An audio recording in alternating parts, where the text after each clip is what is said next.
คือประมาณไหนไก่หัวในเดิมเอาคันคุณคิดรักกับดอกสูงจบเลยเนาะ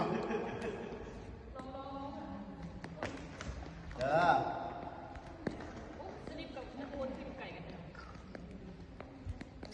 เพราะว่าตรงกันจับพุงจับพุงผู้ใดเดาะก่ายพุงไปมาฟาวคุณนางนี่ใส่ว่าดี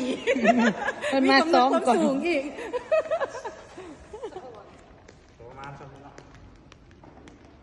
ซ้ำนี่ซะก่ายพุงนี่แปลว่าฟาวจับเลย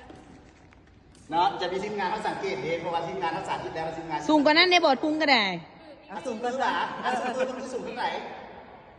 สุดมือโอเคสุดมือก็ได้ แต่ว่าต้องหัวเพียงกันเด้อมาจับพุงกันเด้อไปเด้อ1 2